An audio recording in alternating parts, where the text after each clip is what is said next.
Now, I'm sure we can do a better welcome than that to Elon Musk in Saudi Arabia. There you go. That's the spirit. Thank you. Elon, my dear friend, we're honored to have President Trump. We're honored under the sponsorship and guidance of His Royal Highness to celebrate a U.S.-Saudi and a Saudi-U.S. relationship that is 92 years old, about how we move from an oil-based economy to an innovation-based economy powered by wonderful technologies that definitely you're one of the pioneers in this industry. We just showed to His Royal Highness some of your Optimus robots, and to President Trump. Let's talk about that. Tell me about them. Yes, so we just showed several of our Tesla Optimus robots to His Highness and President Trump, and I think they were very impressed. In fact, one of our robots did the Trump dance, which I think was pretty cool. The YMCA, yeah? Yeah, to YMCA. So yeah, our robots can dance, they can walk around, they can interact. I think we're headed to a radically different world. I think a good world, an interesting world. My prediction actually for humanoid robots is that ultimately there will be tens of billions. I think everyone will want to have their personal robot.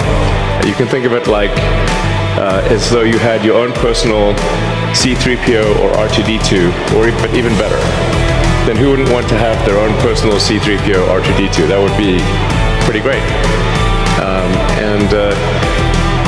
I also think it unlocks an immense amount of economic potential, because when you think about what is the output of an economy, it is productivity per capita times population or capita. Once you have humanoid robots, the actual economic output potential is tremendous. It's really unlimited. Potentially, we could have an economy 10 times the size of the current global economy, where no one wants for anything. Sometimes in AI they talk about universal basic income. I think it's actually going to be universal high income, where anyone can have any goods or services that they want.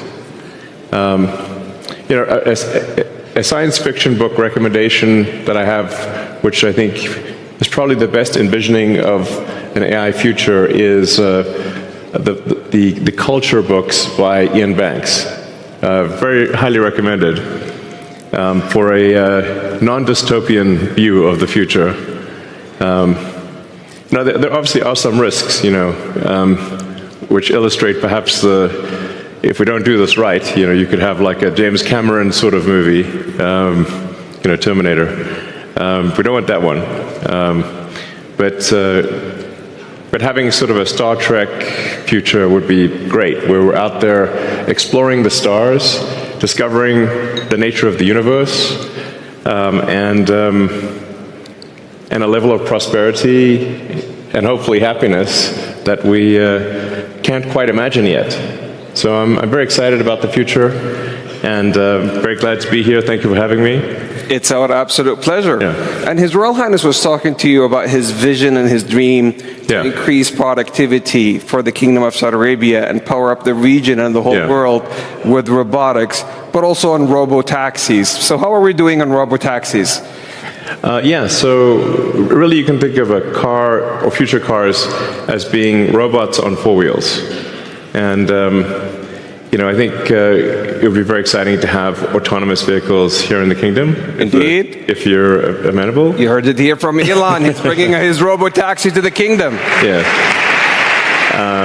He has another announcement that he's going to share later. Exactly. So, and I'd also like to thank the kingdom for approving Starlink for maritime and aviation use. Thank you. Maritime and aviation. There you go. There you go.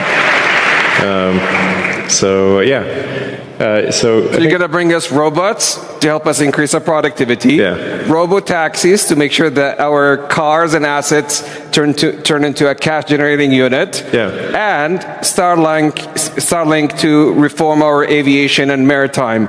Yeah. Talk about XAI.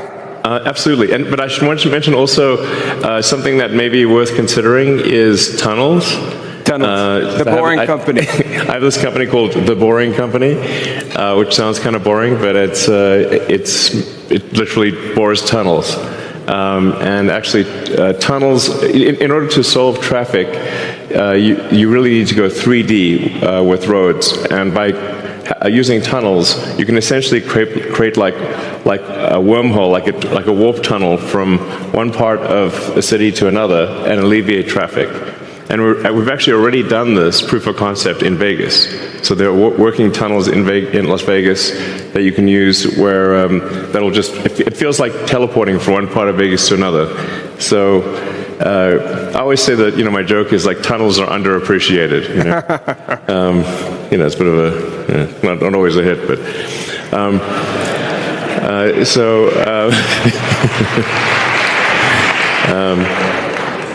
Yeah, and then XAI is just trying to solve general purpose artificial intelligence. The goal with XAI is to have a maximally truth-seeking AI. And it's important to be a maximally truth-seeking AI in order to understand the universe. Mm-hmm. So the goal of XAI is understand the universe. To understand, what is out there. Where's the universe going? Where did it come from? What questions, in fact, I think maybe the biggest thing is, what questions do we not know to ask? Once you know the question, the answer is usually the easy part. So the goal of XAI is to help understand the universe and that's the goal. And help people answer any questions along the way, of course. But that's my philosophy. My philosophy is one of curiosity, just trying to understand the nature of reality.